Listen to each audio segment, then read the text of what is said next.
Welcome to Out of the Blank.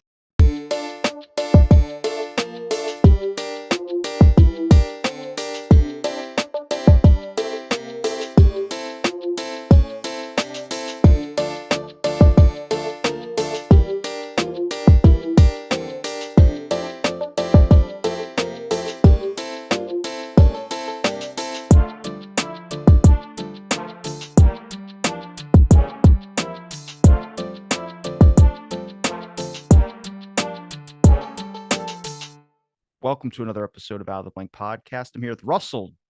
Nice to see you, Russell. Don Jeffries, nice to see you as well, too. And William Law, it's a pleasure to have all three of you guys here. I would call this a panel. I'm going to say it's a JFK panel, but I would like to start off the podcast with what is one thing you learned from the JFK assassination? We can start with Russell, go to Don, and then we'll end with you, William. Well, thank you, Robbie. It's good to be here and nice to see Don and William. One thing I've learned, or I've learned such a lot, I would say one of the important things I've learned is how much the evidence could be manipulated by legal teams, starting with the Warren Commission and going through all the other reviews that I've written about in my book, Medical Evidence. And I think that's the biggest thing for me, is how much the evidence could be manipulated by an establishment. And I'll leave it to the other guys to pick up on that, perhaps. Don? Okay, yeah, I mean, JFK was assassinated when I was 7 years old, and it had a huge impact. One of the biggest things that happened during my childhood, even with my family, because it affected my Catholic family at large. They were all Kennedy fans, and they were distraught. So, I saw this weeping and conjecture and all that as a 7-year-old. And it immediately, I think, really helped to cause a distrust I have of the system, because there was nobody around me that believed Lee Harvey Oswald did it. I mean, they were all thinking Johnson did it pretty much. But so I was kind of steeped in that as a kid. And I didn't look into it until I was a teenager. And then I latched on with Mark Lane's Citizens Committee of Inquiries, a teenage volunteer there. But I just, I read everything, and it just immediately, well, God, they certainly were right. I don't know who did it, but obviously Oswald didn't. So it really opened my eyes to how, because at that time I was thinking I wanted to be a journalist. At the time I was a liberal Democrat, very far left wing, and my heroes were Woodward and Bernstein. So that's what I want to do. And then I suddenly realized, wow, Woodward and Bernstein don't care at all about this issue, and neither does anybody else in the media. And it really disillusioned me to see that the media could cover up like this for really awful people. And I've never looked back from that. Basically, all my writing that I write about it, if there's a constant theme in it, is that we have a state-controlled media. Because I couldn't have written any of my books if none of the JFK assassination books would have needed to be written. You wouldn't have had to have, a retired chicken farmer like Harold Weisberg, or a housewife like Shirley Martin. The people that did the actual investigation, certainly wasn't no one in the mainstream media except Dorothy Kilgallen was doing that, and then they knocked her off, but she was the only one. And if they had done their job, which is, to expose something like this, obviously, then none of those books would have been written. We wouldn't be talking about this here today. So it opened the door to me to many, many, many rabbit holes that I've chased down. I tend not to believe anything at all and distrust all authority, and it's because of the JFK assassination. William? Well, for me, I bought it. As a kid, I bought the whole thing. It was part of history that Lee Harvey Oswald shot Kennedy. Guy shot from a building and killed a man in a car, the president. And I remember when I was in my early teens having a discussion with my father, who had been in World War II, and pretty cynical guy overall. And we had a little discussion about the assassination of the president. And I remember he said, "You can bet that some bitch Johnson had something to do with it." And he was from Arkansas. And I remember I told him, "Dad, Dad, you are talking about the President of the United States. It took me years to be as cynical as my father, but by God, I reached that level. And like Don, uh, uh, I don't really trust anything the government puts out on either side. I mean, when you realize that if you are in the midst of power, you have power all around you, you have power yourself, you can manipulate anything. We've now come to the world where, I hate to say it, but nothing can be taken at face value. Absolutely nothing. I grew up, thinking, God, mom, and apple pie, and my parents were really honest, and their word was their bond, and I grew up like that, and I thought everybody in the world should be like that. And it took me not long to grasp that not everybody was like that, and the world around us is not, everything we see cannot be believed, everything we hear cannot be believed. And delving into the Kennedy assassination really taught me that lesson, and in a really hard way. When you sit across from men that have had their hands on the body of the President of the United States, and they've done all these things, and they keep trying to come forward and tell people what happened, and it really has no effect. You feel their distrust, you feel their cynicism. It hits you like a wave. And of all those people that I interviewed, I would say Jim Jenkins was the most that really smacked me hard. I mean, when I first interviewed him, and I'm up in the hotel room, and he says to me, um, I learned at 19 or 20 years old that my country was no better than a third world country. I don't trust people, and I don't trust the government, and this was the start of it, meaning the Kennedy assassination. I mean, one of the most dangerous aspects of that is if we talk about medical manipulation, if we talk about media manipulation, it's this factor that when we talk about witnesses, I mean, I've had so many people recently tell me that you can't trust witness testimonies. And I think it's agreed, like, the only time you can never really remember something is if you've had like combat experience or if you've had something to be able. So that debunks the witnesses. But then if you talk about then what's the rest of the evidence left? And they say, well, it would be the actual forensic evidence and all this type of stuff. I'm like, so the stuff that's in the hands of the people that might be responsible for the whole thing in the first place are now controlling that investigation, whether it's medical evidence. I mean, and that would get labeled as conspiracy. The public wouldn't be able to, they would immediately roll their eyes at it. But you just say, don't you find it weird that as soon as Kennedy's at Parkland, they're washing out the limo. His clothes are sent by, I don't know if it was Johnson's order to go get changed or go whatever happened.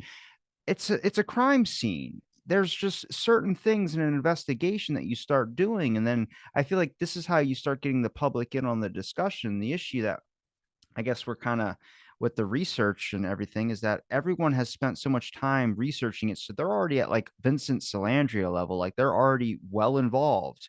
But then the general public is still like numb and not interested. And it's like, how do we just give them a couple basic points to be like, here's this example. Don't you think that's strange? And the more strangeness you kind of raise in it, and I'm trying to show prior events to it. I mean, I try and bring up the church committee. I mean, people don't want to think like a heart attack gun is a conspiracy, but that was a real thing that they showed in the church committee. And it's like, okay, well, if that's a very extreme example, let me start getting you to another example. How many people in the JFK assassination that went with this official narrative were either following orders or were a part of the plot? And then you start looking at Arlen Specter. He built his whole career off that single bullet theory. Was he caring about the actual investigation or what actually happened, or was he just following orders? And then you kind of can slowly start taking down the wall of conspiracy and open it up to the public. But when you know that, you think that the Warren Commission was a prosecution brief, really. So the lawyers that were involved in that were only looking at prosecuting Oswald, only looking for evidence that went against Oswald. They're not They're not looking for any defense evidence. And of course, they shut any defense out by shutting out Mark Lane. And the other thing that strikes me from what you've just said is that we must be careful not to judge the people who were responsible for collecting the evidence at the time by today's standards. And we know that a lot of the DPD were, well, they'd not been to school for as long as people go to school now. And certainly people in the Secret Service were similarly not as well schooled as we are now. I don't know how well they knew about protecting a crime scene, but it wouldn't surprise me if the guys that sloshed out the limousine at Parkland knew nothing about protecting a crime scene. I'm sure the other guys will chip in on that. Yeah, you're right, Russell. I talk about that all the time. That's one of the really important things is that, and we get lost, and somebody like William and I, we have lots of conversations, and we can get lost in real minutia because we can appreciate it. You know, we've been studying this for a long time. So it means a lot to us whether, you know, a particular witness said this or whatever. But for the average general public, it's hard to distill it down to something real simple, even though it is pretty simple. But I always stress the Secret Service because they're the ones that allowed it to happen. There's no question about it. And in a real investigation, they would have been grilled. Instead they were kind of lauded and glossed over. And Clint Hill, you know, still alive all these decades later, he's making more money than I've made for my books off of this stuff, and he's lying. And it's hard because I mean, he really should just go hide and just be ashamed of what he didn't do that day. He's the only one left that, but you're right. They cleaned out that was the crime scene, and they should. You would think that the Secret Service at that level would have some kind of training to know what a crime scene was, and the limo was the crime scene. So once they washed it out, which they did, and then lots of people saw a bullet hole in the windshield, which just shattered the official story as well. They replaced the windshield. So this is the kind of stuff. So when Robbie was talking about witnesses, and you get that all the time from the other side, and you also get it from what I call neocons, and not the kind of neocons that run our foreign policy, but neo-believers in conspiracy. And our research community is run by these guys now. They know who they are, but I get arguments. I don't anymore, but I used to, and they're constantly trying to poo-poo the evidence for conspiracy. So we're left with nothing, because if you dismiss all the witnesses, people like Roger Craig, I've done shows with Roger Craig Jr. And this was a brave guy, probably the only lawman that did his job that day, and he was killed. There's no question about it. But people like that, they try to dismiss because they say, well, he said this here, he said this here. They're always going after people that present the strongest evidence for conspiracy. If you get rid of all the witnesses, then you're left with the evidence, which, as Robbie aptly pointed out, was in the hands of the probable conspirators. Much of it has been lost. Much of it, what do you do? The Stemmons Freeway sign was replaced right away. Probably had a bullet hole in it. What do you do with that? It's gone. It's ironic we're talking now because David Lifton just passed away this week. It's weird what he thought about that, because I know he was a big influence on him because he specialized in the medical evidence. But Lifton, because of all this shenanigans, he came up with a really theory that I don't know if it's possible or not, body alteration, all that, but he came up with lots of evidence, lots of questions that needed to be answered. And that's because the people who were tasked to investigate it, never did. So if I could tell people one thing, understand that the assassination of the president of the United States took place in broad daylight. Then 2 days later, you had the chief suspect killed while 70 police officers were around them. Somehow they left his front completely open. They allowed him to be killed. And then a couple hours later, you had the Assistant Attorney General of the United States, Robert F. Kennedy's brother, still in shock, can't do anything. Nicholas Katzenbach sends a memo out to Bill Moyers, future PBS star, aide to Lyndon Johnson, and just read it and tell me if that doesn't cry out conspiracy. The public must be satisfied Oswald was the assassin, that he had no Confederates at large. This is 2 hours after he was killed. There's no investigation really done at all. They're letting you know they were not going to let the truth come out. And as Russell points out, the Warren Commission just set out to have a prosecutorial brief. As Robbie noted, Arlen Specter, the people other than Alan Dulles, who gets a lot of, and he probably did know about it. I don't know that he was the engineer of it, but nobody, including Dulles, on the Warren Commission itself did very much work at all. That was one of Harold Weisberg's great contributions. He pointed out that the junior counsel, Arlen Specter, Wesley Liebler, David Bellin, these are the ones that did all the work. I think Gerald Ford attended or Richard Russell, who was the most open-minded member of the commission. I think he attended like 8 sessions or something like that. He was barely involved. So those are the ones that we need to look to. And unfortunately, they're all gone, except I think Howard Willens is somehow still alive, who's like the head of the council, but he's the only one that I know of. But unfortunately, again, nobody asked these questions. The House Select Committee on Assassinations, which that was what our group, Citizen Committee of Inquiry, Lane's group, that's what we were trying to do. We were trying to lobby Congress and the media to try to get a new investigation in Congress, which happened, but it certainly wasn't any kind of investigation either. It started out good, but we familiar story. We know what happened there. But that's what I would tell the public, is that a crime has never been investigated. So when the media come out and say, what's new? There's nothing. That's what Mark Lane used to say all the time. What's wrong with the old evidence? The old evidence shows that Oswald didn't do it. So we don't need any new evidence. We may not ever be able to get any new evidence. So many things have been withheld. But I don't know. That's kind of a long, convoluted answer to it. But it's hard to distill it down to concisely for the public. And I tried some years ago on the education forum out of London to write a consensus statement. William probably remembers that. And, you can go find it out there, because just to try to show that, hey, we stand behind this. And it was very brief. I don't know, a couple sentences, basically. I can't remember what I wrote, but it was basically to say that, that there was never been an investigation of the crime, an honest investigation of the assassination conducted. The evidence, what evidence that we have, it hasn't been lost or destroyed or whatever, shows that the chief suspect, Lee Harvey Oswald, couldn't have done it, whoever did it. And I would start from there and say, we know they lied and they're still covering it up. So let's find out why. We were talking about the hole in the windshield and the cleaning of the limousine, and would they have done that had they known? I was writing a book for one of the Secret Service agents in Kennedy's detail. His name was Joe Paolella, and unfortunately, Joe was in his early 90s when I was doing this, and I didn't get the book done before he passed. But I did get some of his writing materials that he sent me for the book, and I did spend 2 hours with him in a hotel room in California when I was there to do some kind of gig that they flew me up for, and Joe happened to live in the area, so I do have 2 hours of him on video.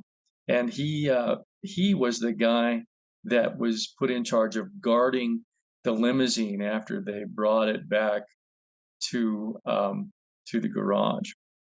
And he told me that there was still blood, there was still brain matter, there were still pieces of hair. And he said that there was indeed a hole in the windshield.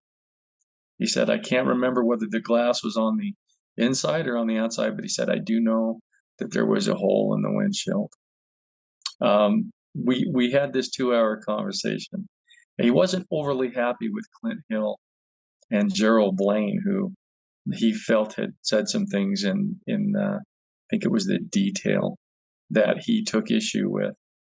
And he wanted to set the record straight, and I was going to help him do that.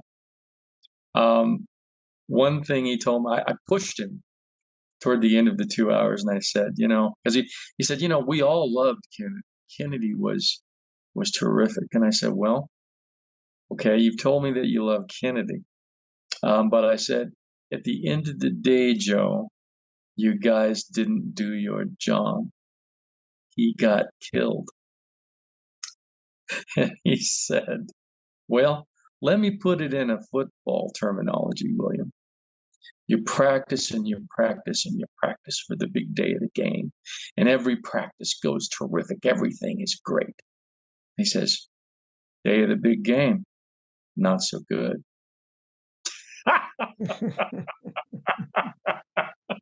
Now, Joe wasn't there doing that at the time. He was, I think, guarding Jackie Kennedy at Altoca.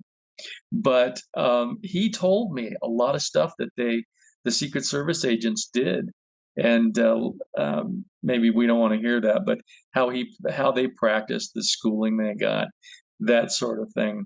It was absolutely fascinating. Someday I'll release that. I mean, how many times do you get an opportunity to really sit down one-on-one with a Secret Service agent that was in Kennedy's detail? I kind of want to know some of the training now that you've mentioned it. Well, they went to, they went and learned how to, use their weapons and that sort of thing. Here's a little thing that most people don't know. He said, we got, I can't remember the amount. I think it was like $10, $15 a day. Could have been less. And they had a certain hotel that they stayed at, all of them for the most part, when they were in certain areas and doing training and stuff. And he said, we would get our meals and things, and the guys that would do this on a regular basis would take the few dollars that was left over. They would take that and they would invest it in the stock market. He said a lot of those guys did pretty well. He said, I wish I would have done that. And just details like that you don't hear, from these guys. And on Kennedy's womanizing, he wanted to stay away from the womanizing angle of Kennedy. He said, I want to say something positive about the president. He says, but those guys that are critical of Kennedy for having all these women, he said, listen, none of these guys, none of them were angels, and that includes me. I just found his honesty just amazing. Well, He was. Go I'm ahead. sorry. Well, mentioning what Don said about Lifton and his passing, what kind of occurred to me was that, I mean, I talked to Lifton briefly through emails and stuff like that, but he was very kind of closed off, and it seemed like he was working on this. Everything was going up into this next big project. And I go, now, I think Matt gets his archives or some of the files that he left behind, but I go, how long is it going to take for him to be able to put that in order to where Lifton was? And I started realizing it's like we all go on our independent research in our heads and we're all doing our own stuff, and no one can understand exactly what you're thinking and how you're thinking about the assassination. It takes forever, even if you leave a blog or details, to be able to put that all together. So then it's gone. What happens then? Then everyone else goes on to a different path, like much like every other researcher. And I start going, even with a podcast, you can't do that with a podcast. It might be a log to, be out on the internet for others to see as well too. But how do we get the public to slowly catch up to us on the discussion instead of investigating or spending all their time into it? And that is just by laying out simple questions or laying out simple things. I mean, I have pulled up on the show before something very, very important, which is Hoover's conversation with LBJ, where he says, you got that guy Jack Ruby? And he's like, yeah. He goes, he wants to go to Washington so he could take a polygraph exam. And he goes, do you trust it? He goes, no, those things are. And he literally lays out how the polygraph test is bullshit. And I'm like, that didn't come out until 2014 by the Innocence Project, that they exposed all these people that were wrongfully convicted based on a polygraph test. So that means that the public knew that those things worked, but behind closed doors, they knew they didn't. So you got to think, how many people might have just said the truth because they figured the thing hooked up to them was going to find out the truth anyway? Or how did they manipulate it to be able to incarcerate people that were telling the truth, but say that they were lying? And that is, I mean, you can get the public in on that discussion and people can understand that. And then you can start pointing to open it up with the Kennedy assassination. Well, it's interesting you brought up the because Jack Ruby's testimony before the Warren Commission. I mean, he's begging to be that was one of the first things that grabbed my attention. When I actually started reading the hearings and exhibits myself, because most of the testimony is really boring. William can tell. I mean, I say Russell has read it too. Most of it is just terrible. It's irrelevant. It's page after page of padding the record, of asking, where did you go to school? When did you get married? Nonsense. And a lot of times they're not even witnesses to anything. And they didn't call a lot of relevant witnesses. But in Ruby's case, and I think I'm the only one that I've read all the original credits. Nobody else seemed to get this, but I found when I was looking at his testimony and writing Hidden History, there's a little tidbit in there from Earl Warren where he just basically says, well, Mr. Ruby, we if it had to been for your sister contacting us, we wouldn't have bothered you to testify. So, I mean, they're telling you if his sister basically had, can you get Jack Ruby to testify? He would never have testified before. I mean, just think of what kind of an investigation. You're not even going to have the guy that killed the alleged suspect, but he's begging the entire time. I can tell the truth here. You can get more out of me if I can just go to Washington. And Warren's right. Well, there's a lot involved in that, Mr. Ruby, and all this stuff. He goes, well, you've done it for other witnesses. He goes, yeah, but this, other witness aren't Ruby. I mean, it's fascinating to read. And anybody to me, Jack Ruby, he dropped so many conspiratorial chestnuts. And then of course the video of him saying, "Hey, Jack, are great during his trial. Are these powerful people in the government that are involved in this?" Yes, he's saying there's a conspiracy. So he talked. People say someone would have talked. Well, there's one of the many who did talk, and it's Jack Ruby. He's a pretty instrumental player here. Is that Jack Ruby and Dare Sheriff Bill Decker? The interview you're talking about? No, this is the one that I don't know it's some reporters are talking. He's sitting outside during his trial. I think it was during his trial, maybe after his trial, and they're saying, "Hey, Jack, are you?" He said he basically has a statement: "The people that have so much, who led me to my acts," or something like that. I don't have the exact words in front of me. They have so much to lose by me coming forward, or basically doing anything they can. Yeah, you got it about right, Don. I think you got it right. Yeah. And so they said, "Jack, are these?" The reporter says, "Are these very powerful people in the government?" He says, "Yes." So I mean, Yeah. I'm sure it is. So Russell's seen it. Yeah. Yeah, I've seen it and read his testimony. Okay, has it popped up yet? That it? No, I think in the so. clip he's kind of leaning back in his seat. And I think it's in color too. It's a color clip too, I think. Is he not leaning back in his seat? Oh, maybe. Okay. It's a bit. I will not go into that, except that he lets me believe in the origin of Genesis. No, that's not it. That's not it. I didn't know he talked about the origin of Genesis. No, I never saw her. The way he talks is weird, isn't it? Is he high? No, he talked a lot about, we mentioned earlier about people saying the Jews, but he talked a lot about that too, where you have to kind of discard some of his testimony because he mentions that in his testimony too. And I don't know where that was coming from, but I don't think it's relevant to this. But this one, it's very simple, it's short, and he's sitting, and there's cameras there, and there's maybe more than one asking him, but I don't know. I'm sure it's out there, but I don't know where you'd find it. There's a couple videos I've seen of Ruby, but his official death in his autopsy, it wasn't cancer, was it? It was something else.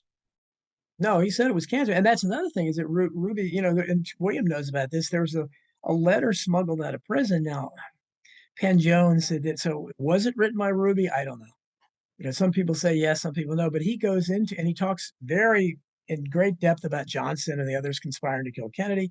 But he made allegations that cancer cells had been injected into him. Yeah. Joyon West is the psychiatrist that administered a flu shot, and he's tied to Charles Manson and Jack Ruby and Timothy McVeigh, the Oklahoma City bomber. So he was ahead of his time. Now it's probably believed by most of the conspiracy world that you can do that. But he certainly went very fast. He said, he got sick very fast, and boom. Well, in 2 weeks, they gave him 126 x-rays. I mean, doesn't matter who you are if you're doing that with 1960s radiology equipment. Yeah. I'm pretty sure I've got his autopsy report somewhere. I've also got slides from the autopsy, so I can have a look at that. I've seen his psychiatric records when he started going crazy. And if you look at the bottom of every single one of those psychiatric records, there's Joyon West's signature on there. But Joyon West, there's no mark of him on any of the CIA archives websites, any documentation about the guy in general. He was a UCLA professor. One of the people that talked about taking those LSD experiments out into the field that kind of led into the Operation Midnight Climax stuff. So it's like, whatever you see, you just see these strange coincidences everywhere. Like another strange coincidence is look at the FBI director, Hoover. His name is not only popping up with the Fred Hampton assassination, popping up with MLK, popping up with RFK, popping up with JFK. His name's all over the board. Where I'm like, I mean, is it suspicious that this guy was the director the whole entire time? I mean, no, he lived a long career. But if you look at all the projects that had his sign off on Operation, COINTELPRO, yeah. So you just got so many things where you go, I don't put it above him to be doing the worst things possible. I mean, he wanted to be the world police in a sense, hence our invasion into many Latin American countries. Yeah. William, I know you have something to say. I don't want to keep hogging it up here. No, well, I was just going to say, we know that. I mean, again, one of the most amazing things, and I haven't heard anybody in the Congressional Black Caucus upset about it, but I mean, there's basically the FBI through King through Hoover sent a letter to Martin Luther King, basically saying, "Hey, King, there's only one thing left for you to do." Basically, you said, you need to kill yourself. Or the inference was, or we'll do it for you. And I think they did. But so, I mean, it's out there. And you mentioned Fred Hampton. We know that Fred Hampton's bodyguard was an undercover government agent. We know that Malcolm X's bodyguard was an undercover agent. And we know that the guy cradling Martin Luther King's head in his hands on the balcony of the Lorraine Motel was a CIA agent. He's still alive, as a matter of fact. And there have been articles about that, talking about it. So you talk about curious connections. Why do all these public figures have undercover government agents around them? And then they get killed anyhow. It's pretty strange. Well, I think it's easier for the public to get there when you talk about the MLK was probably assassinated by some type of conspiracy like that. But for some reason, the JFK assassination has just been like a brick wall or something that the public feels like they just can't get there just because he's the president. I'm like, I mean, if you tackle it from maybe the soft on communism aspect, everything Kennedy was really talking about could be seen as soft on communism in a sense. I mean, working about getting the FDA to be more accountable in the products that they sell and the damage that it's doing to people, the education system, civil rights, for instance, all great things. But the fact that wasn't the times back then, I mean, it's like a three-strike policy. I know Bay of Pigs usually gets mentioned at one of them, but the fact is, how many people were willing to go along with this whole idea of a lone nut? How many people were okay with manipulating autopsy evidence, things that obviously the mob can't control, which I know everyone usually says, the mob is involved. I'm sure at some points, I think it was a grand conspiracy. I just don't think you needed to get 10,000 people in on it. I think you only needed a couple of the top honchos, and everyone else just starts following orders. Yeah, I mean, well, yeah, that's when people say that, and I hear this all the time. Someone would have talked to it. It's you don't. Most people are followers. We know that most human beings are followers, and especially if your paycheck depends on it. So if J. Edgar Hoover is leading, however involved he was in the assassination to kill Kennedy, we know he led the cover up. I mean, God, Harold Weisberg alone talked all the time about how not only when he would trudge into court, that's where I eventually ended up meeting him because he was in D.C. So I said, "Hey, I'll come pick you up in D.C. You're my hero." And okay, of course, And then I got to witness him drinking his little portable, liquor bottles and smoking cigarettes and bad mouthing all the other critics. Very grumpy guy, but he would go in there to file Freedom of Information Act suits, right? So and he was trying to unearth these documents primarily from the FBI. And he was the one who talked about it. He would publish them in postmortem in his other books. And you would see, wow, God, I know something about Xerox machines. What they were doing is they were Xeroxing these things over and over again to make them as illegible as possible. And that's when they weren't redacting everything.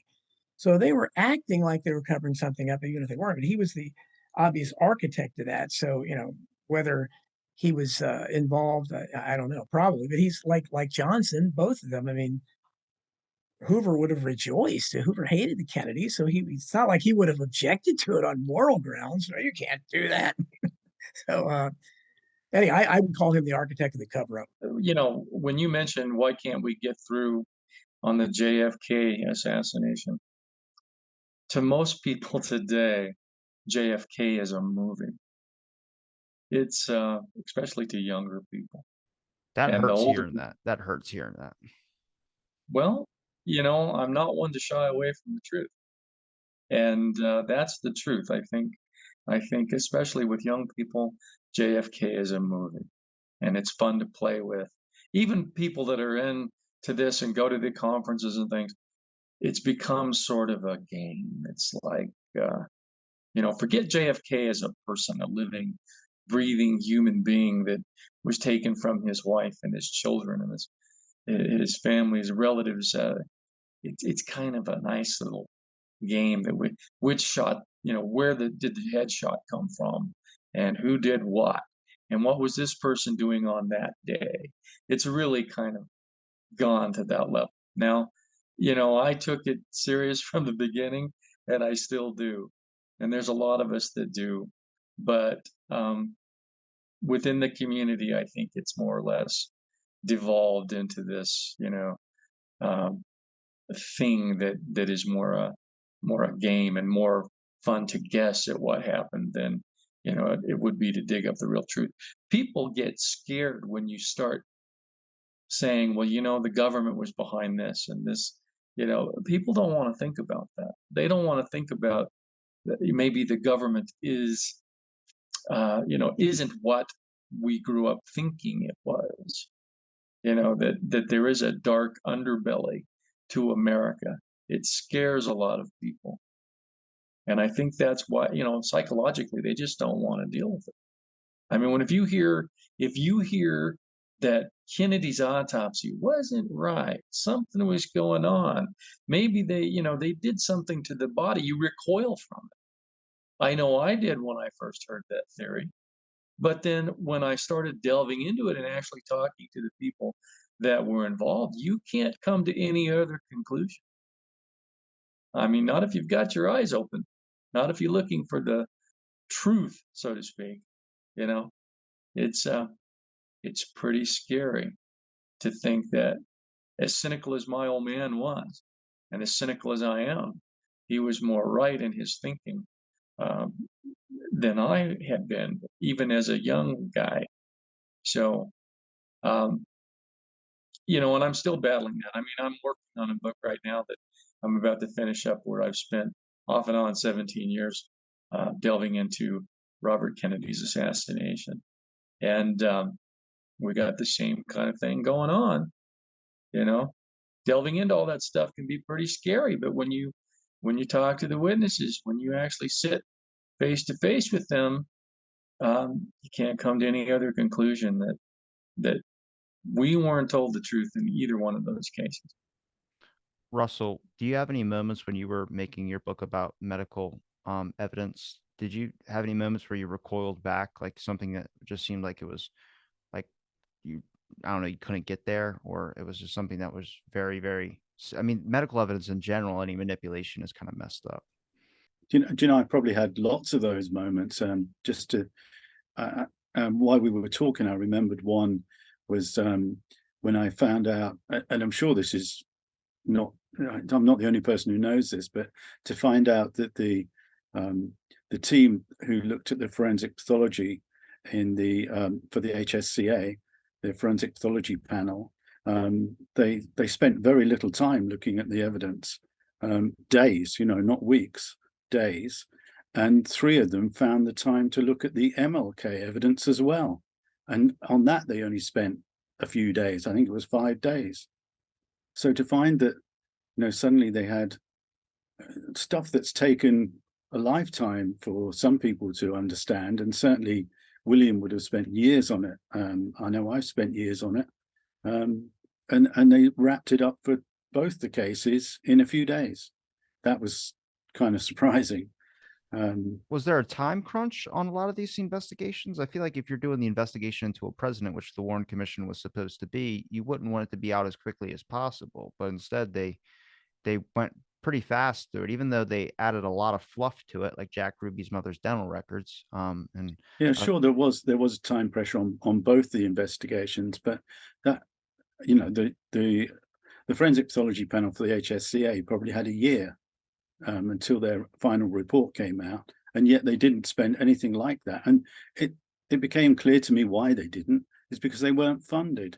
So you can't have 9 forensic pathologists on the day rate that they were on, being paid via the US government to spend as long as they like looking at the evidence. They just couldn't do that. And I asked Jerrol Wecht, do you remember getting paid for this? He said, no, I only got paid expenses. Some of the other doctors did get paid, some small amounts, hundreds of dollars, but they certainly had to do their day jobs. That's where they earned their money. And when you look at the record, they spent most of their time, when they looked at the Kennedy and the MLK evidence, at weekends. So they would do the week's work, and then they'd fly to Washington a couple of times to get together, and then they'd fly home again on the Sunday. So that was surprising as well. Is that something you needed to investigate on your own, or is that public information? It's public information if you look beyond the HSCA report and the HSCA volumes. You have to go into the archives for it. So it is available to other people. But I flat out asked Jerrol Wecht about it, and I asked Michael Barden about it, and they were very honest with me. The reason I ask that is because there's some stuff that seems like it's buried, and it takes a while for researchers to come across until you end up seeing it on a site. But as long as, I mean, for me, it's just like people talk about, oh, their testimony was buried in the 26 volumes or was buried, whatever, in the Warren Commission.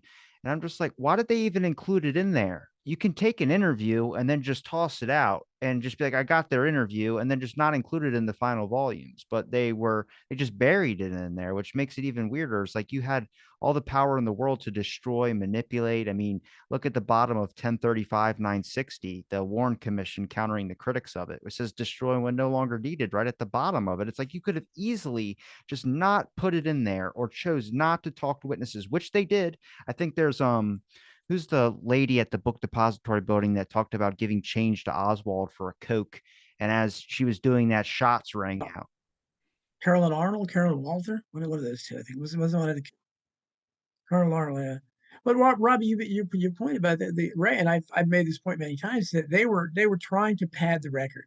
So they threw everything they could in there because they knew, as Alan Dulles said in his famous meeting, no one will read this. No one reads it. A few scholars, the American, and that was then. Imagine if you're putting out this record today. That's what Americans did read compared to, we know as writers how fewer book readers are out there now. We have a much smaller audience that we're trying to market to, but they basically, and you mentioned Vincent Slandry earlier, and he's one of my favorite critics. I wish I had been able to meet him. I know he just died, 90-some years old last year or whatever, but never wrote a book for some reason, but wrote lots of great articles. But he was very influential in my belief. I always wondered, to me, it just seemed so obvious. The conspiracy was so obvious that this official story just falls apart. You just kind of unravel one thing and it just unravels, right? It's so obvious. It's not constructed well at all. And I thought, well, these are big conspirators. These are people from intelligence agencies, the Pentagon. You would think maybe professional assassins. Certainly they could do a better job of that, but he's the first one to point out that they did it this way on purpose. They wanted the public to know there was a conspiracy, and they did, because it took me decades of talking, ranting and raving to people about the single bullet. How could it possibly have zigzagged in 7 wounds? And then I held it in my hands in the National Archives as a teenager. I got to go there and see all the evidence when I was with Mark Lane's group, and it's basically pristine. It looks identical to the same ammunition fired in cotton wadding, which you can find in the commission's exhibits. Again, they put it there because they wanted you to see it if you take the time to look for it. But how many people like us, very, very few other people are going to do that. But it took me a long time to realize, well, okay, obviously this bullet was planted. It didn't hit Kennedy and Connally. But why would you plant a bullet that looked like it didn't hit anything? Would you have taken the time to make it look like it hit something? Well, no, they didn't do that. They put it there on purpose because they wanted controversy. And really, the magic bullet that's like the cornerstone of conspiracy belief, right? So I think they wanted us to know. And it's almost like Jack the Ripper, taunting the London police by writing them and everything. I think that they like doing this because they know no matter how obvious they make it, the vast majority of people are not going to do it. I mean, I argue with enough of them. You talk about these things and they just give you a look. I was arguing about my friend Bob Wilson, William's friend too, got sucked into one of these online groups on Facebook and was talking again about stuff that I don't argue with anymore about the single bullet theory. It's ridiculous. Anybody that's studied this at all knows it's impossible. But he was talking about the number of grams that were missing from the bullet, and were there more grams than that in Connally's wrist, or thigh, or so, and there was clearly. But so we started arguing about that, and they're, well, how do you know? And it's just, I can't do that, because if you're not understanding how significant that is, if you look at that bullet and think that it caused 7 wounds, let alone where it entered, we have the evidence. You're talking about evidence, even though they destroyed so much evidence. You have the evidence of JFK's clothing, his shirt and his coat, and you have the autopsy face sheet, the original one signed by Boswell. You have the Sibert O'Neill report, the FBI agents, and you have the death certificate that was signed by Berkeley, all saying it was about 5.5 inches down below in the back. So that alone, obviously, somebody shooting above and behind cannot hit somebody 5.5 inches below the neck and have it come out the throat and go on. So I stress that kind of evidence because it's irrefutable. It's not theory. There's no theory. That's what the evidence shows. And so I get tired, I guess, of arguing these things. But if I can't get somebody to understand that, and unfortunately, there's lots of people now you can't. I'm sure William knows too, that you can't get to. And Bob was trying to argue with some of these people. I said, I'm not going to waste my time. If you really think that bullet could have, not to mention zigzagging and all that, if it caused 7 wounds and it came out looking like that, it was fired from above and it entered much lower than where it exited. I mean, how do you argue? It's impossible. Well, the Warren Commission in their model, the scale to make that fit was that they had the arrow going this way up against the head. So it was like coming from a downward angle, which wouldn't make sense if it was fired from a building from above. The House Select Committee was the only one that had it going in an upward direction. But so one of them is wrong. And the weird thing to me is that the history books teach the Warren Commission, but they don't even talk about the HSCA, even if the HSCA was a bunk investigation in the first place. You don't get any mention of the Clark panel either. And you just kind of get in this aspect of like, so who was following orders and who was just a problem in the way? And I think you see that with the House Select Committee on Assassinations, their funding running out, time restraints on things as well too. Certain people that were obviously cherry picked to be able to agree with the official party line, I would say. I mean, I think they were twisted their wrist a little bit with the aspect of there's a probable conspiracy.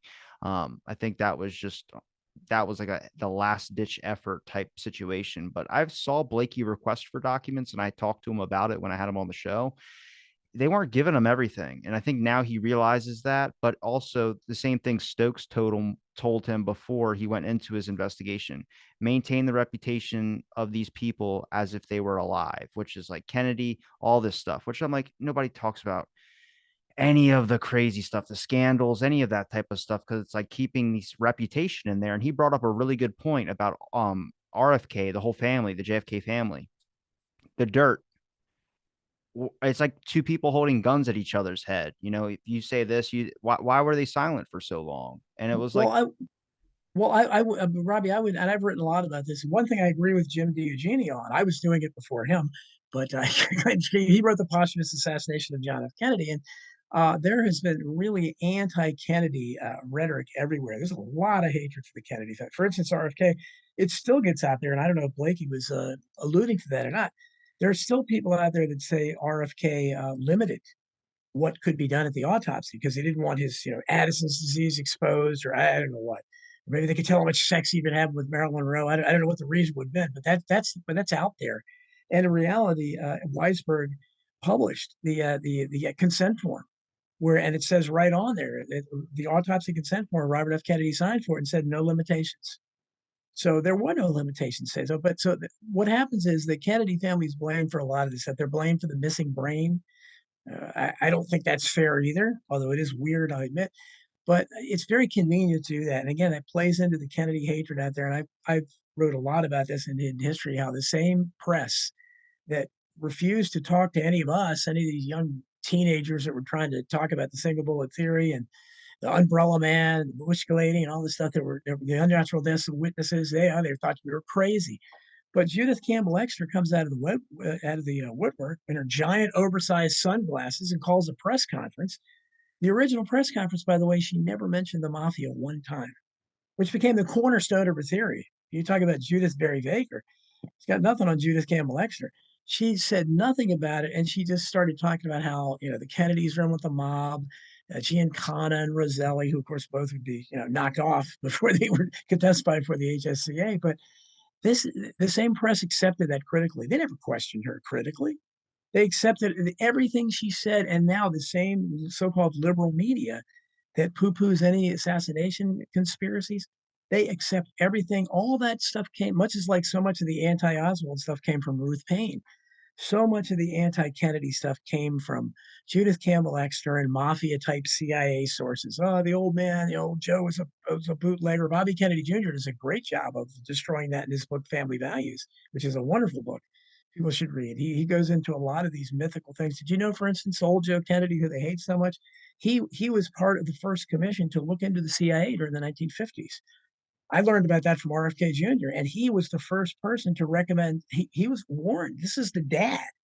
He warned against the CIA and said, "Hey, we need to take away all these extracurricular things they're doing." And nobody knows that. Instead, he was a bootlegger. He he got Mayor Daley to rig Illinois in 1960. These are all things that are based on mafia or CIA sources or Judith Campbell Extra. But I know I'm kind of all over the place, but that's what I tend to do. So hopefully people get something out of that. Well, welcome to Out of the Blank. That's kind of how the show goes too. I think my whole point was it's weird to me that I never see any of these guys going on news networks and, RFK Jr., any of them just talking about wanting these documents getting released or things of these sorts. I mean, I saw him in the Oliver Stone, the new film, but there's just a lot of like silence on a lot of it. And I don't know if they were doing their own investigation behind private closed doors. And that's what I mentioned. I was like, is this like a scenario that we have like when I mentioned scandals, is like Hoover never acknowledging the mob? Is it possible that he was betting at the horse race, or did he have pictures of him in a dress? Now I've seen the pictures in a dress, so I can't verify those. They are interesting. He does look like a pretty woman, but you get down to the main aspect of it is that was there a bunch of blackmail going on and that is why they kept silent for so long? Because I feel like there is that aspect of this when it comes into politics, is there's a lot of kind of things going on behind the curtains, whether it's blackmail, whether it's scandals or whatever you want to say. And I feel like I don't know if it's this idea of reputations. And I bring the same thing with the agencies as well too. I mean, everything you look at, from Dallas police not knowing Jack Ruby that the Warren Commission felt like they needed to put in there. Could it be because Jack Ruby couldn't have police connections? Well, why is that? Well, doesn't that make your Dallas Police Department look pretty freaking corrupt?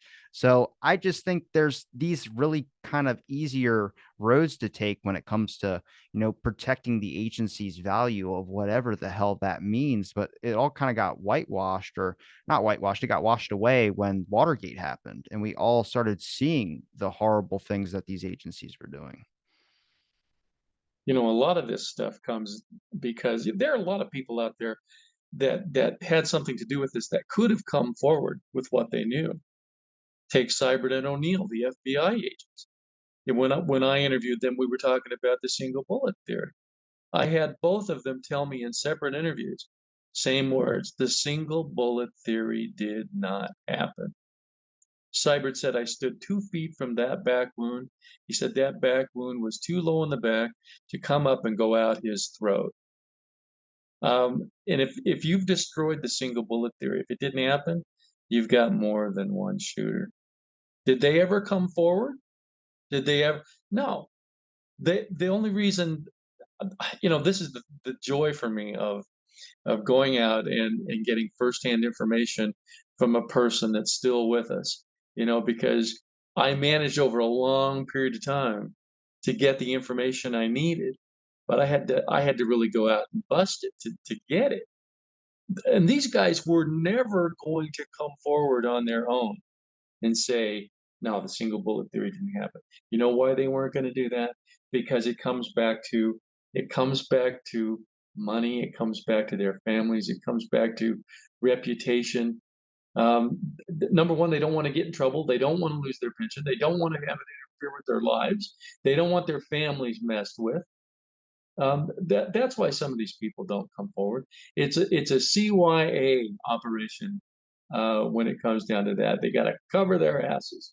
A lot of these people grasp that it wasn't right, that Kennedy had been killed by conspiracy, but they aren't going to risk anything. These were young guys or middle-aged guys at the time. They're not going to risk anything. Where are they going to go once they do that? Once they come out, they'll be branded a nut. The higher ups will make their lives a living hell. Look at what happened to Hosty. Hosty got sent to Kansas City, which was the death knell for an FBI agent that wanted any kind of promotion. He never got promoted again, and that's just because Hoover thought he'd screwed up. And Sibert told me himself. He said, if I would have voiced my opinion in that autopsy room, he said, the next trip I would have taken would have been to Butte, Montana, through a thunderstorm with hail coming down. They knew very well what would happen to them. If they said anything. There are a lot of people. Well, I don't know about a lot of people 60 years later, but there were people all through this thing that could have told what they knew, but they weren't going to do it. And that includes the autopsy doctors themselves. I interviewed a guy that knew them both well, Humes and Boswell and Fink. And I said, if they knew there was a conspiracy or they were asked to do something to further that by a higher up, would they do it? And he looked me right in the eyes and without hesitation said, yes, they would. They were in the military. And he said, you don't question orders. You follow orders. And if you have a problem with it, you might bitch about it a little bit later, but you'll follow the order no matter what it is. I'm paraphrasing, but that's basically what it came down to. Well, you're kind of improving my point about getting the public in on the discussion. They can silence one person, but can they silence everyone when everyone's questioning and wanting release of documents? It's kind of catching up the public into that aspect as well too. The weird thing that's happened, and there's this idea out there that the government's incompetent, and I don't think that is true at all. I think they're successful in exactly what they do. If you look at the Kennedy assassination, the people that were around to cover up a lot of the things that we see as cover-ups, are they around to be able to pay the price whenever it gets exposed? No. But what has happened is it's got the public and many other researchers fighting amongst each other to the point where even if they all believe conspiracy, they can't get over the basic hump of like, here's the common ground. We know there's conspiracy, but then there's the who, there's the minute details that everyone kind of separates on. And it's why I can't get like a 50 panel together because everyone's got a little bit of differences.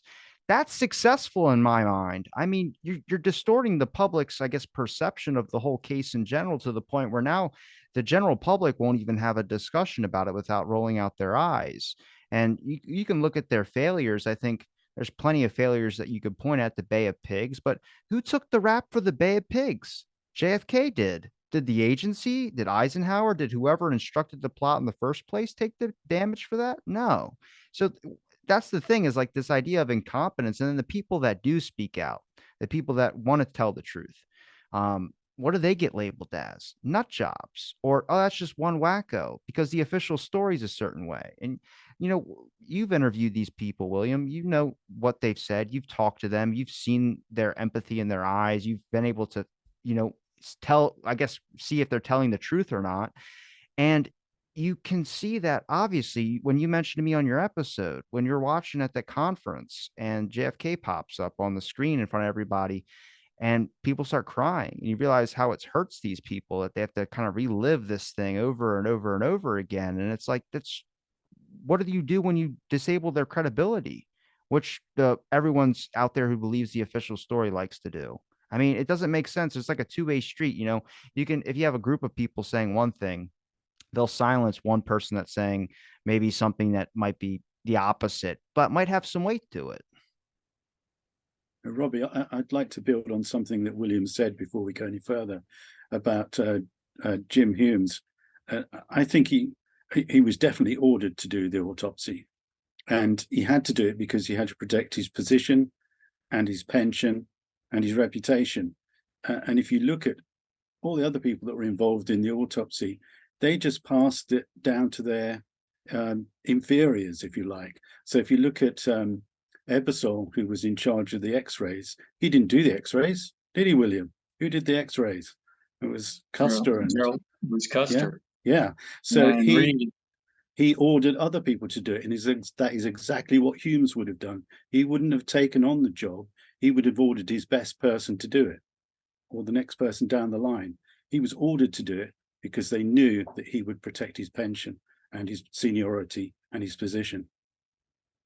I'm sure you agree with that. Another way to look at it too, which I never thought of before I talked to Bill Lynch, who knew these guys, and I interviewed. He said, say that Humes and Boswell wanted to tell the truth, and they wanted to say, yeah, there was a conspiracy, and I helped cover it up. Who were they going to tell? Where were they going to go? You've got the president of the United States that may be in on it. You don't know who to trust. And all you know is that you've been told to do this. The president of the United States is dead. Where are you going to go with that information? Who are you going to tell? What's going to happen to you once you tell it? They knew very well. You know, they weren't going to tell anybody, and they just did. They did the best they could, perhaps, on the night with the limited experience they had, without passing it down to any of their inferiors, and therefore they had to protect themselves. And this is why it's so sad that the performance of the media, because the only ones, as you mentioned, about protecting the pensions, or this FBI agents or anyone else, and look at even today. Look at when's the last time a whistleblower came forth on anything significant and was lauded as a hero, was embraced? They're punished. They're rejected by the press. Most of the people don't support them. And so we see, so I mean, and that's at every level. If you're just in a company and you say, "Hey, I saw, the boss is doing this and that," the world comes down and nobody appreciates it. You go to your local media, and the local media, I know, will be just as reluctant to report something like that as they would be, the New York Times, to tell the truth about the CIA or something. Just doesn't happen. But if at the time, if you had Tom Wicker and all the other big reporters that were Dan Rather, the young reporter out of Dallas that made a name, lying about which way the president's head went when we saw the Zapruder film, Walter Cronkite, all these people at that time, Huntley Brinkley, if they had done some investigating, then it would have unraveled. Then Dr. Humes and James Hosty and all these people, they could have felt comfortable in coming forward. They're protected by, these big, powerful, the New York Times, Washington Post, NBC, CBS, but they knew they were in on it. NBC signed an agreement. I published it in Hidden History. I think 2 days after the assassination, an agreement to publish only information that was consistent with the FBI report on the assassination. That was at the very beginning. So they said, one of the three major networks said, we're not going to do any investigating. And the other networks did nothing either. Everything we know about it, all the stuff we're talking about, is because those citizen activists, Mark Lanes, Harold Weisberg, Vincent Salandria, Shirley Martin, who never gets talked about, but did a lot of the early work, Marguerite Oswald, who was the first conspiracy theorist, probably. Oswald's mother, who was the one who turned Mark Lane on to before hiring him.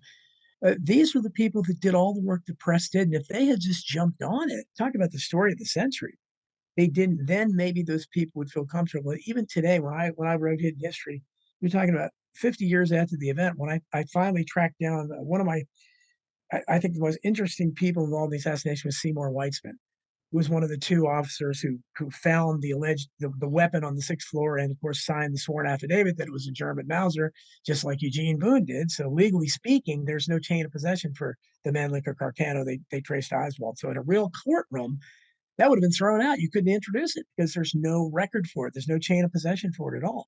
It was as far as legally speaking, the affidavit said it was a German Mauser. But one of the few things about the HSCA that we found is that they tracked him down to a mental institution. He basically went crazy after the assassination, and apparently it was he was talking about conspiracy all the time and everything. It's like a movie. That's where he ended up his days. So he had no kids. I tracked down his nephew. I think it was Larry Weitzman, 50 years later. And he just yelled. I mean, he just kept saying, "I don't know nothing. I don't know nothing," like 100 times. I couldn't get any word in. He just kept saying that. It's like 50 years later, the fear is so great on the part of a nephew of a guy that only people like we even know who Seymour Weitzman is. But that's what you find. I find it with other witnesses I talk to too. They don't want to talk. And if they do, they're frightened. And it's because of, they know all the people that have died, that have been died under strange circumstances. They don't want to be the next one. And sometimes it's just an economic thing. As you mentioned, I can understand all these people like Humes and Host, they had, impressive government pensions. They don't, I'm sure their wives are telling them, "Hey, look, I don't get involved in this." I know from becoming friends with Dean Andrews Jr., is the lawyer's son, Dean Andrews III. And, William knows we may be working on a project with him recently, but I know meeting his mom, I mean, she was that way. She came over our house for dinner years ago, and just, she didn't want to hear anything about it. I was the first one to get her to open up a little, because for them, their life unraveled. He was a big shot lawyer. He became embroiled in this, and their life was destroyed. And so people that are involved in this, you saw a little bit of that in Oliver Stone's JFK, where Garrison, you could see Garrison's wife is, saying, "Oh, come on, he's a nice man," and all this stuff. Their life was unraveling. They had a good lifestyle, but because he's insisting on talking about, "Wait, this isn't right. Why is he saying this and that?" And so it's a rare family. I know from the people I interview all the time on a variety of subjects, so many of them, their families abandoned them, and they're left in the cold because they had the courage to come forward. So it takes a lot to do that, especially when you have all these examples out there. And you mentioned the Kennedy family. I talk about that many times. What their attitude is certainly curious, and especially when you compare it to the attitude of the family of Martin Luther King.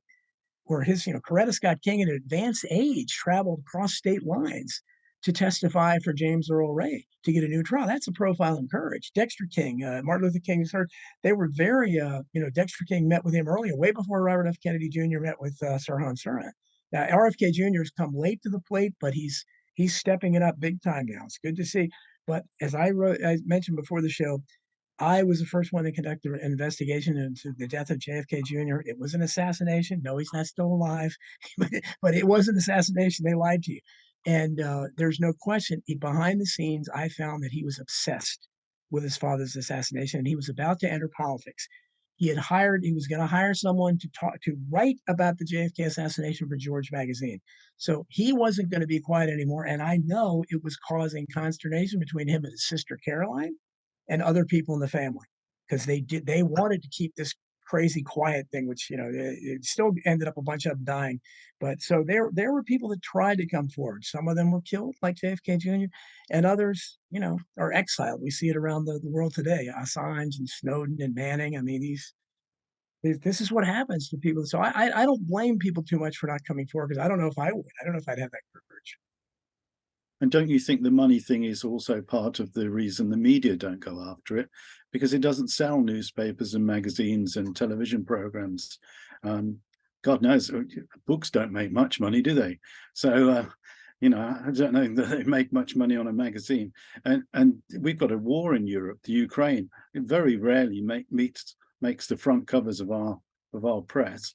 Much more likely to get the latest Dancing on Ice or Stars in Their Eyes, and this kind of stuff.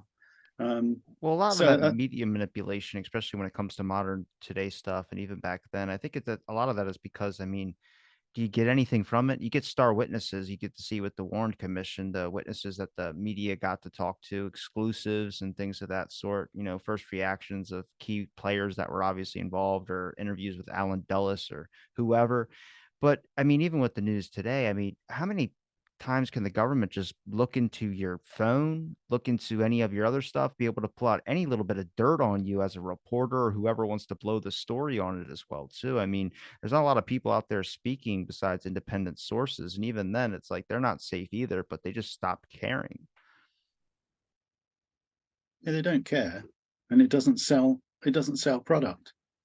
So No, it's a business.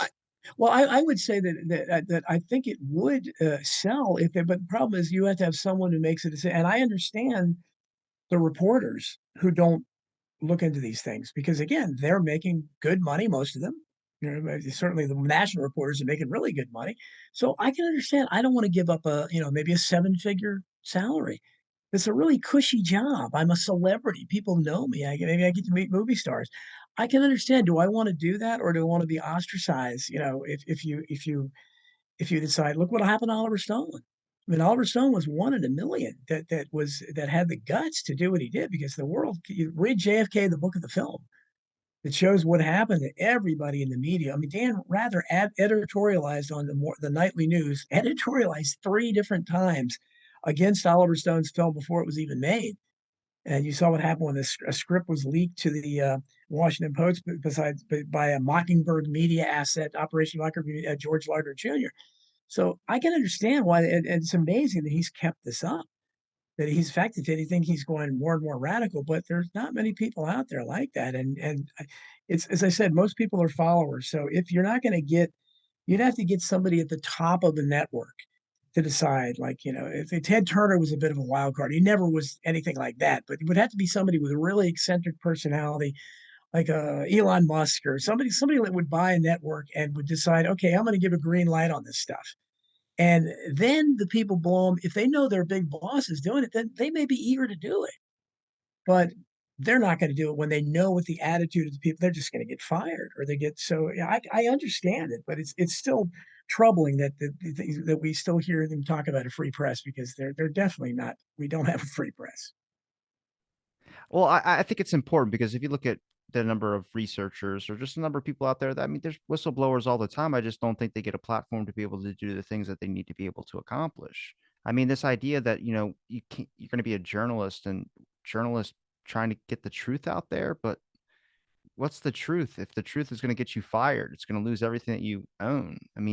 That's it's not media that I guess does the reporting. I mean, did it ever do the reporting like that? That's the real question. I mean, is the media today similar to the media that was 50 years ago, 100 years ago, or however, when they first started reporting on things? I mean, I think now we have more, I guess, a closer eye on a lot of the stuff that the government does, but I think it also gets pushed away from the actual people that should be responsible.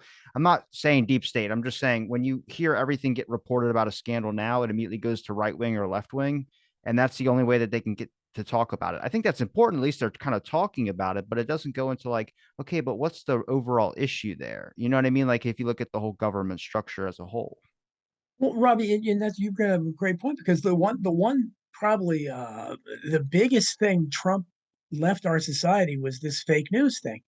Because once he said fake news, everybody uses it now.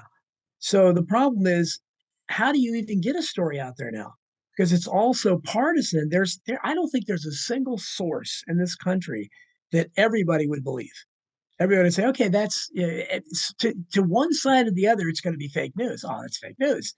It's coming. Look where it's coming from. Look at your. I get that all the time. What's your source? I said, well, for most of this stuff, I can't go anywhere else for a source because the others aren't reporting it. But that's I think the problem we have is that it's how do we even get news out there?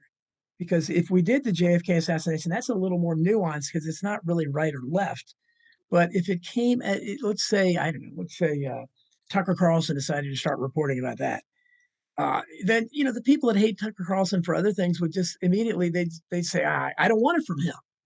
And it's let's say I don't know, Rachel Maddow suddenly decided on the other side to change. Again, the people that hate her and say, I'm not trusting that. It's fake news.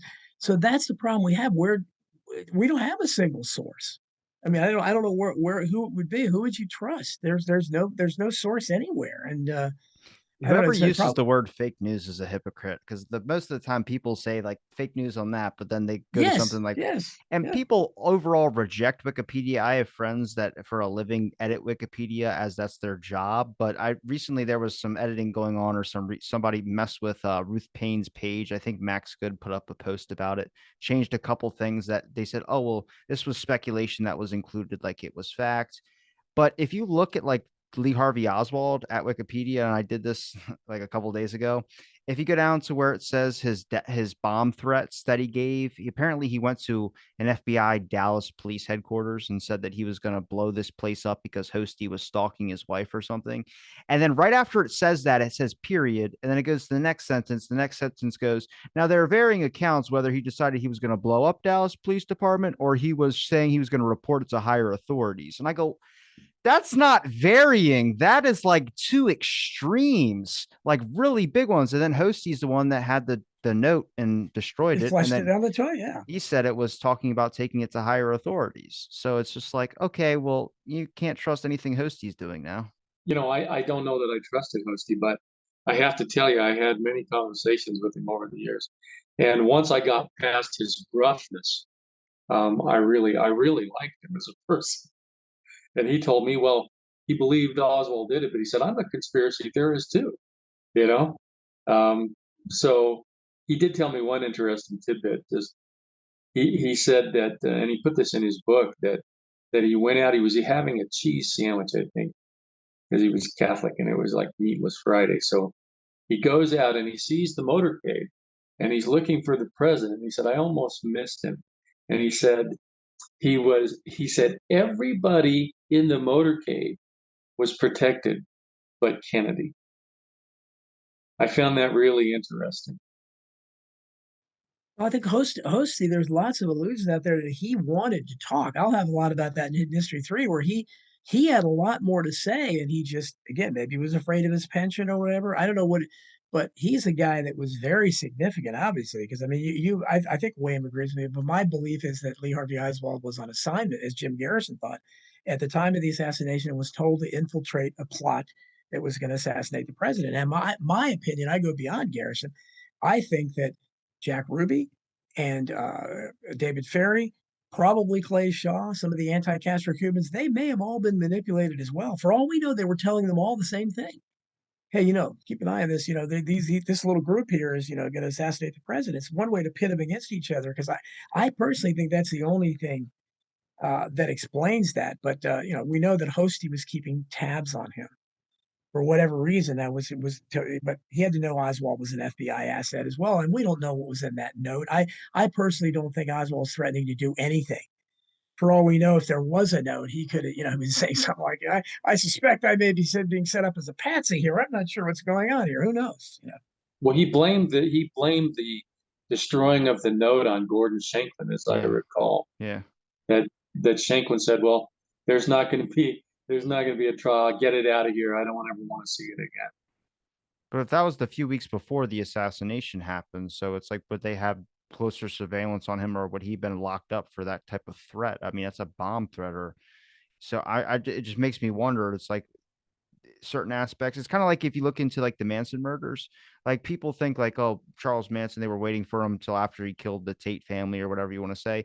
Well, they could have got him. They knew where he lived. They could have got him on prostitution charges. They could have got him on drug charges, but San Francisco police were told to stand down. So it's like, did they just let this happen? Did they just let this occur? It's the same thing with Oswald. If he makes a bomb threat 3 weeks before the assassination and you just don't do anything about it, you just destroy the note and say, we're going to leave this be. And then it happens. I mean, were they waiting for something to happen? That's the real question.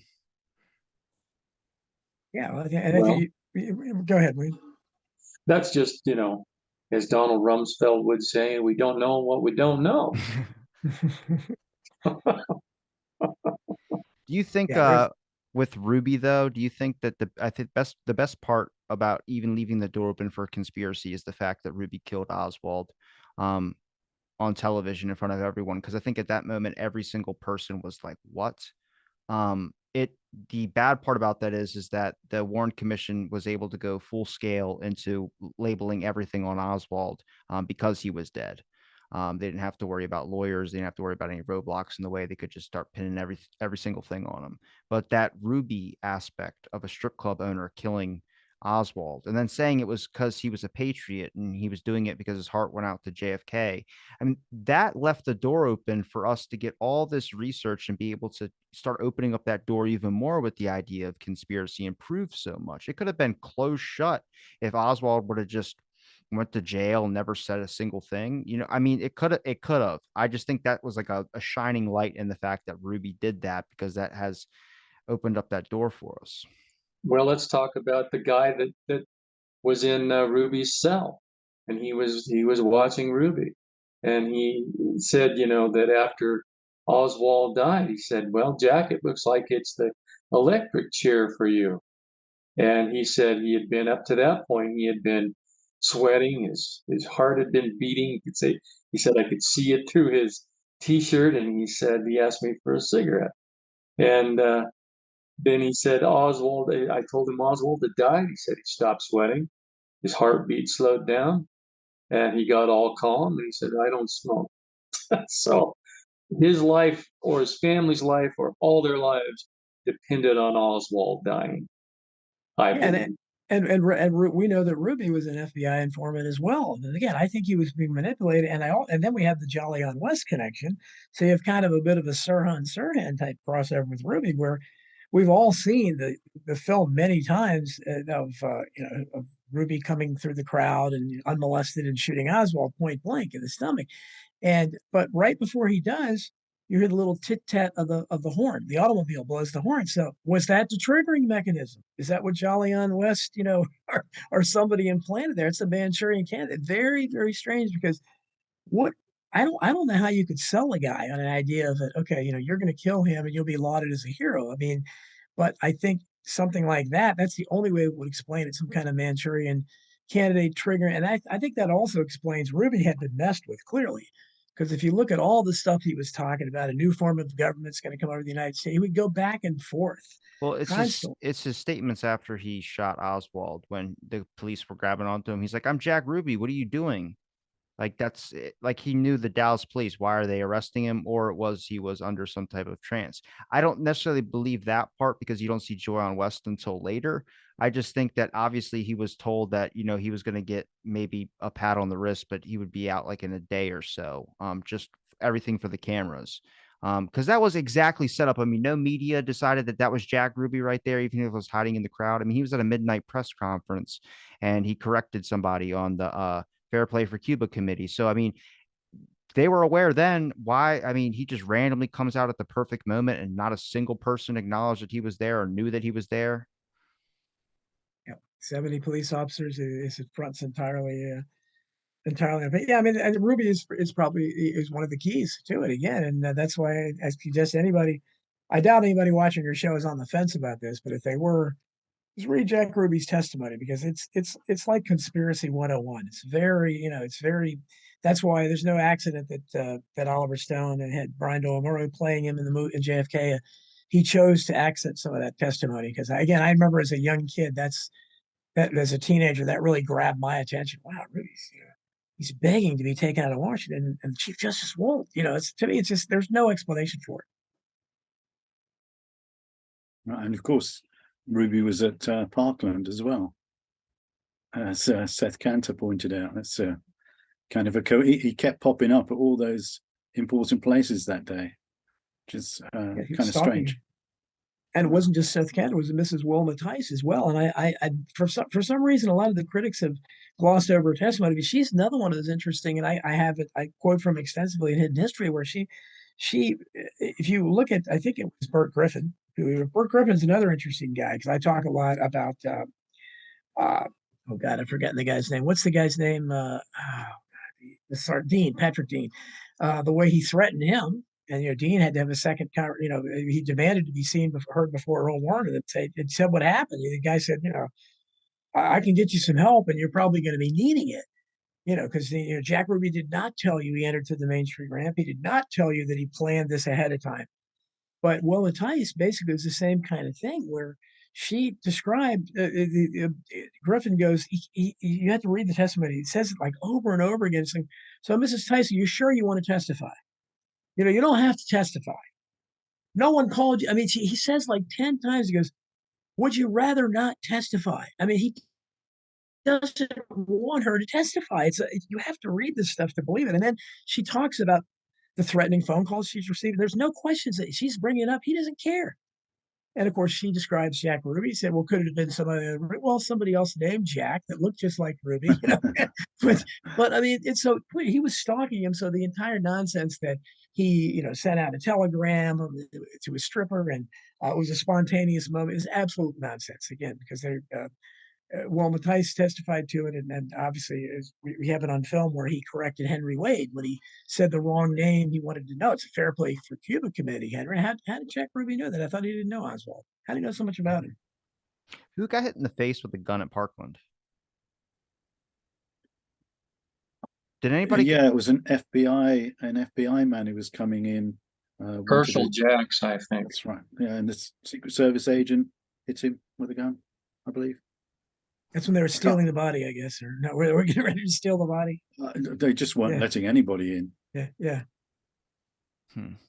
I still question why Ruby was at Parkland in the first place. I mean, someone mentioned to me that, you don't know, he could have been just trying to be a nosy person. I'm like, that doesn't make sense, man. If you're technically running a strip club, why the hell are you losing your business aspect? Especially if you look at how much he was in debt as well, too. And then after the assassination, he's speculating buying a second club. I mean, that's suspicious stuff right there.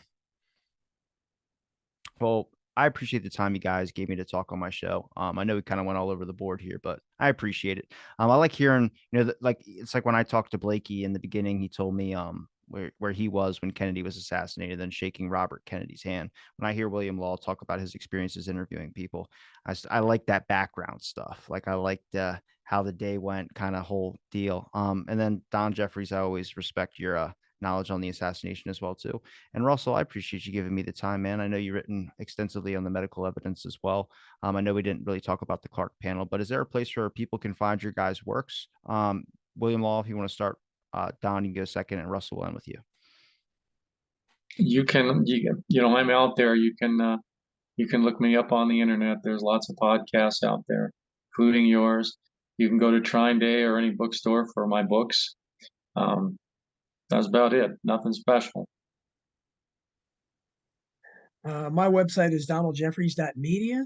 I have 6 books out there. I have like 3 more that are coming out in some kind of order soon. And then apparently William and I have another project that'll be out there as well. So we're always writing something. People can find, they'll search for me and probably find out more than they even want to know. Yeah, my stuff. If you want to look at the book, it's on Amazon. It's only an ebook at the moment, but it's out there. And if you want to do a Google search for me, or DuckDuckGo, which is less tracked than Google, Russell Kent JFK, you can find podcasts and various lectures that I've given, maybe some more of my writings too. And I'll link it all in the description. And thanks for listening to this episode of Out of the Blank Podcast.